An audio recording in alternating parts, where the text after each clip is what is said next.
Wow, alhamdulillah. Let's give our entertainers another round of applause.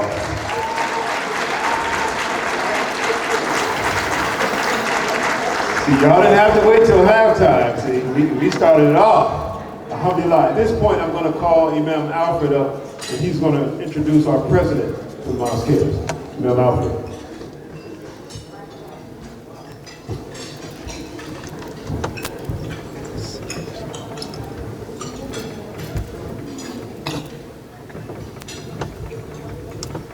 With Allah's name, the merciful benefactor, the merciful redeemer, the praises due to Allah alone.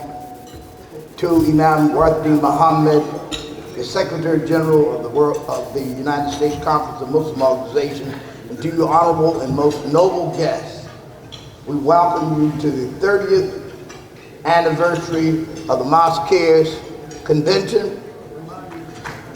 And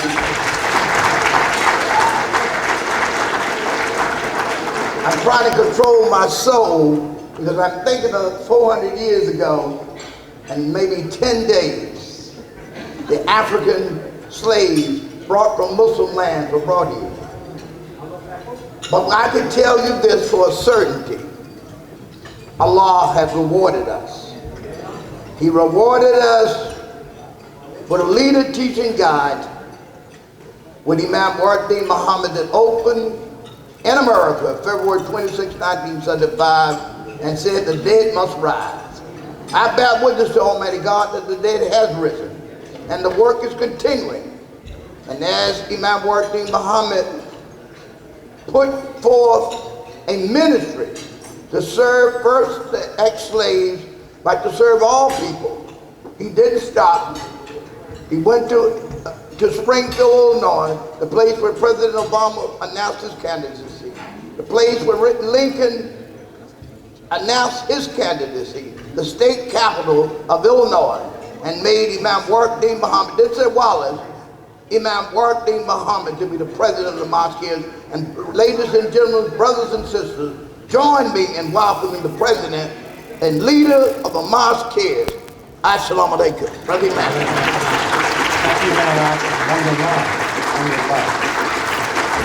Thank you. Bismillah, with Allah's name, the merciful benefactor, the merciful redeemer. Alhamdulillah, alhamdulillah, Rabbil Alameen.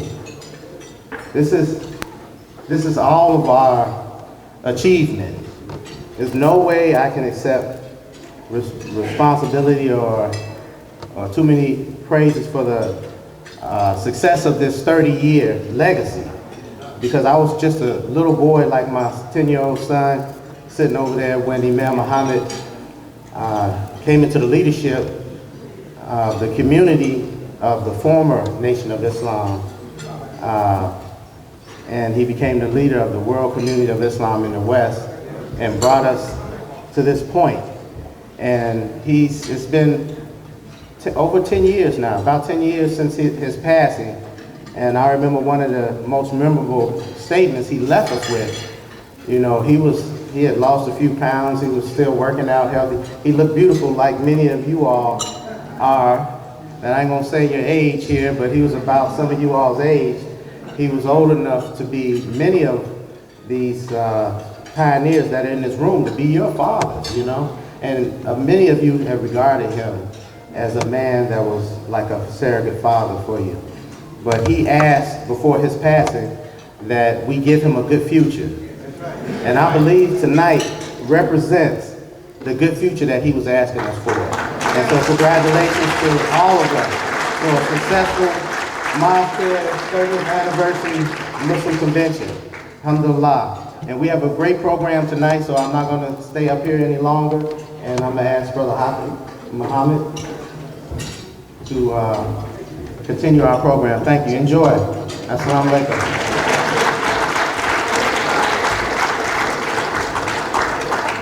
Thank you. Let's give Imam Deen Mohammed II, President of Mosque, a round of applause.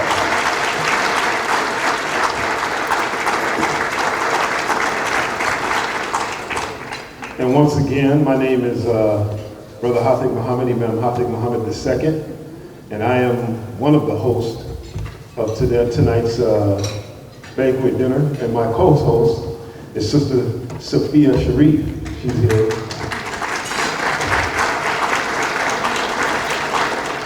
So how's everybody doing? You enjoying your meal? Alhamdulillah. You getting a nice meal and some live entertainment. The Drifters. Yeah, alhamdulillah. Huh? Wow, I was surprised. They took us back, huh? We having a magic moment tonight. Alhamdulillah. At this moment, we're going to continue on with our program. Is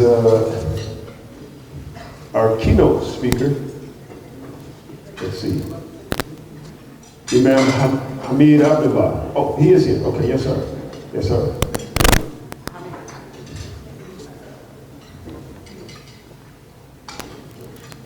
He is our keynote speaker for tonight, Imam Hamid Abdullah. And please forgive me, I was not given your bio. So please forgive me, but we'll know who you are after you speak. Okay. Yeah.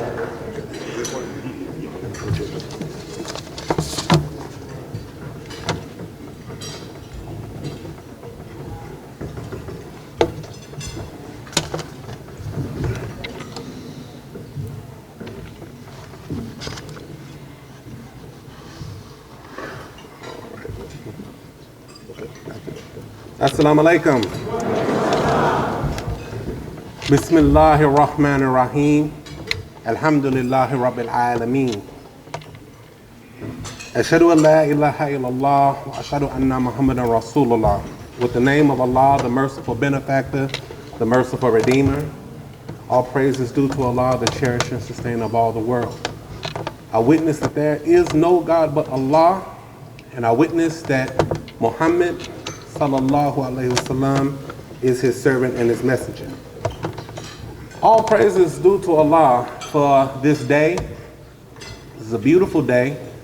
And when we look at this room, this is a beautiful room. So we're thankful to Allah for this day. And we're thankful to Allah for Him allowing us to come together, because we know that we could have been anywhere in these United States. Many of us are coming from all over the United States, but Allah saw fit for us to be here together today. It's an honor to be amongst the believers. It's always an honor to be amongst the believers. As a child, growing up in the community, I always enjoyed coming to the convention. It gave me the opportunity to be free, you know, to run around. And we all, if you're my age, you will remember we used to always actively run around and have a great time at the convention. And the Imam never shushed us or made us sit down and go into the corner. He always allowed us to be free. So as a child, I remember being in the community, and it gave me the chance to be free and play with many other children who are at the convention, to make new friends. So we're here today, and we see the mothers, and the mothers were the sisters who worked hard to ensure that we grew up to be respectful young men and women.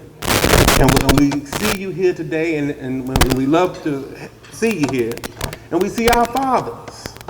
Our fathers were the men to ensure that the community was safe.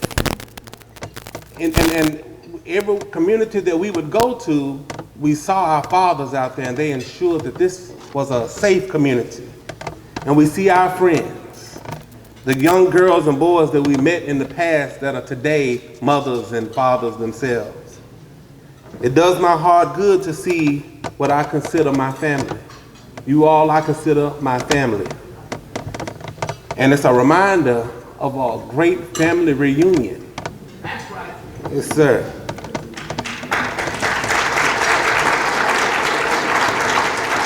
It is also a reminder for me of great return to family.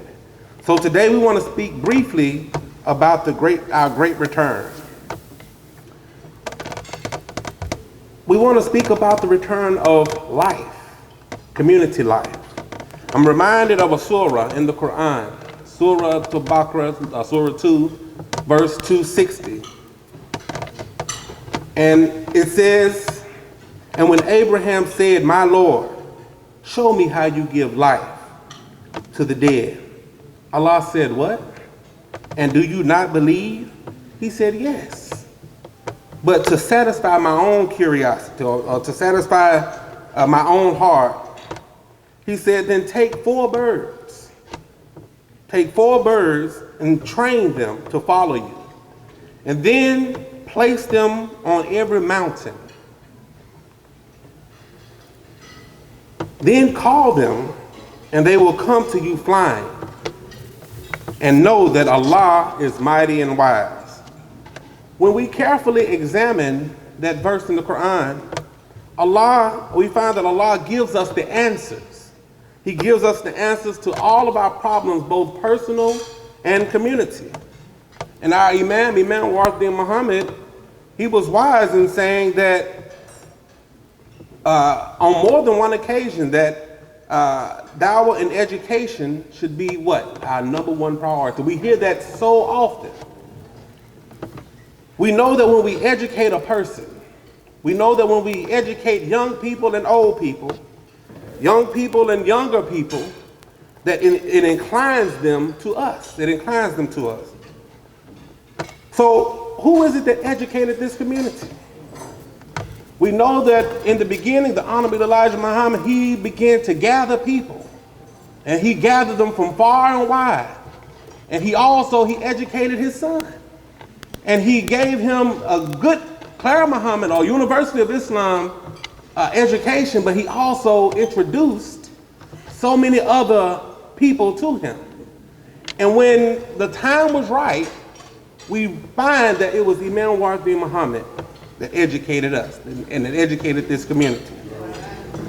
And although he is not physically here with us today, when his ministry calls on us, look at how we come flying. Look at how we come flying to us. And we come flying from every city and state, from every pursuit. Some of us are doctors, lawyers, and Indian chiefs. But we come flying because he was our educator. So he said education is our number one priority. Brothers and sisters, I want to tell you that I am a former graduate. I'm a graduate of Clara Muhammad School. But not only am I a graduate, I was also the principal of Clara Muhammad School in Nashville, what was formerly known Mosque number 60, but today Masjid al-Islam. And I have seen clearly when we educate our children on the mountain of business, when we educate our children on the mountain of political science, when we educate our children on the mountain of education, when we educate our children on religion and social science, I have seen what happens when you infuse the Quran and the Sunnah of the Prophet sallallahu alaihi wasallam in that education. You will produce a generation of young, vibrant Muslims that will master their fields and bring life to our community. Isn't that what we're looking for? We're looking for life.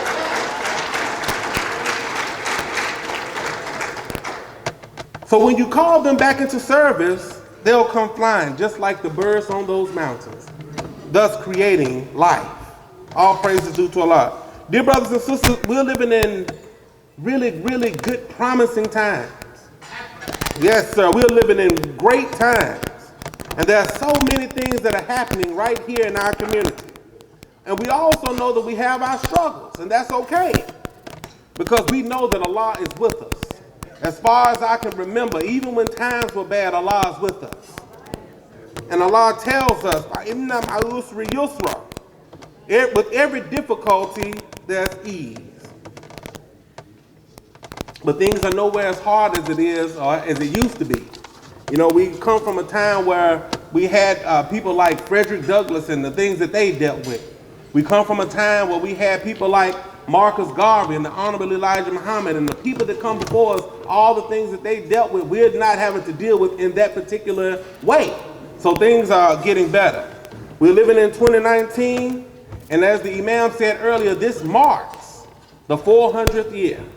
This month in this land for some of us. And for some of us, we know it's even longer. We know that. But this marked 400 years. And this is the year that many in the diaspora is calling the year of return. And I'm almost done, but I want to get this out. They are right. As young Muslims in this association, we should be working. We should be working diligently to return back to our communities. And we should call our families, we should call our friends and invite them to return. It's time to return. We have work to do. Our communities should make the call. Don't be afraid to call the young people that was once in the Clara Muhammad School. Don't be afraid to get on the phone and call them and say, we haven't seen you in a while. We need your presence. Don't be afraid to call. Call the young people. To my Muslim brothers and sisters, let us not concede our education or our efforts to anyone while our community is not doing its best. We have a lot of people and they're pulling for our efforts. So we should not concede our efforts to anyone.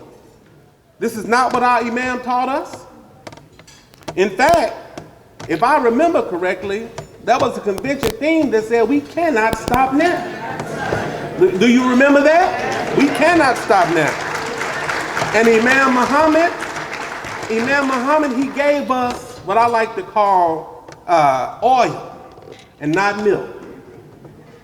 Let's not behave like milk. And let me explain what I'm talking about. If you pour milk into a stream, a few minutes later, it will just go down the stream and you would never know the milk was there, right? But if you took and poured oil in the stream, there would be lasting consequences. So we want to behave like the oil.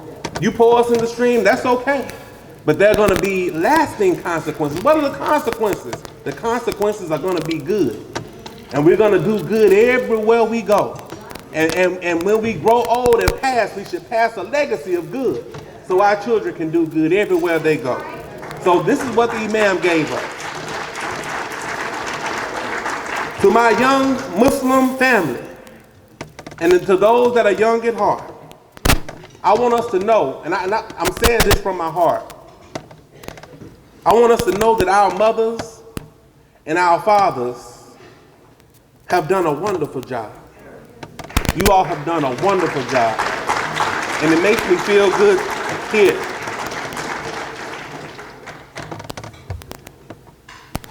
As I talk to many of our parents, they want to pass the baton and they want to pass it off to you, right? That's one of the main things I'm hearing. But let me tell you this. When you're in a race for your life, let's call it a relay. And the person comes, what do you have to do? You have to take off running and you stick your hand behind. You don't sit there and wait on somebody to pass the baton. Because if you wait, you're going to lose the race. And so our parents are not giving that baton because we're sitting here waiting. We got to take off running and stick that hand out and take that baton to keep on moving. You're going to pass the baton.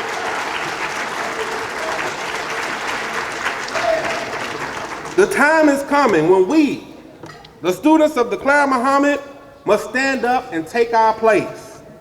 There's a quote from the Imam, and I believe Imam Deen Mohammed II just said it. But I'm going to say it again because I love this quote. He said, I see myself tomorrow living in you. I won't be dead. I'll be living in you. So please give me a nice life. A nice future, I'm sorry. Because I won't be living after I die on this physical earth. I won't be living anywhere except in you.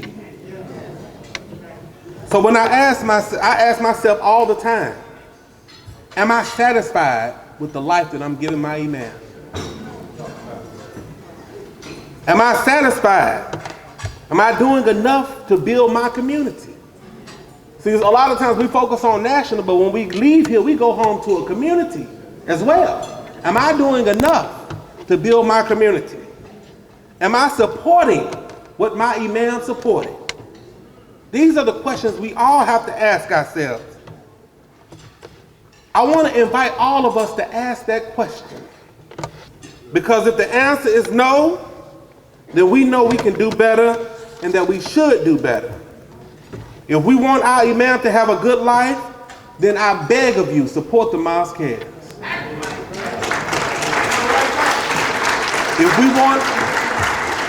If we want our Imam to have a good life, then I ask you to support Imam Awards Banquet Mohammed II.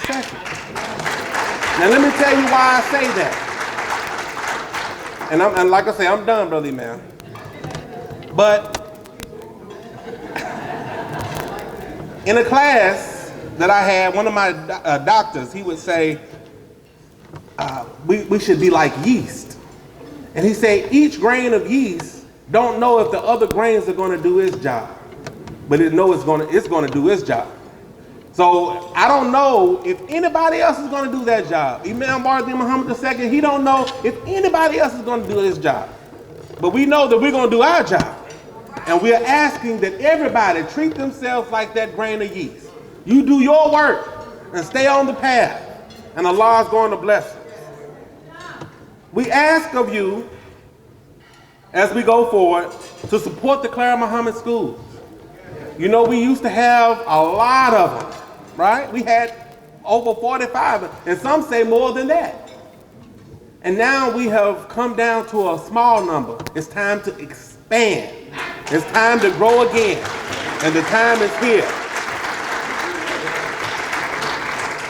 So right, whenever you get a chance, even I want to say in the marketplace, there's 150. Go and take a look. They've already donated $120,000 to Clara Muhammad Education. Go take a look. We want to ask that each one of us support each other and live up to our highest purpose in life, and we do that by living community life. We know that we have a bright future and that our community is vast. And we know that this is just a small fraction, so we want to invite everyone to let those who are present tell those who are absent. Assalamu alaikum.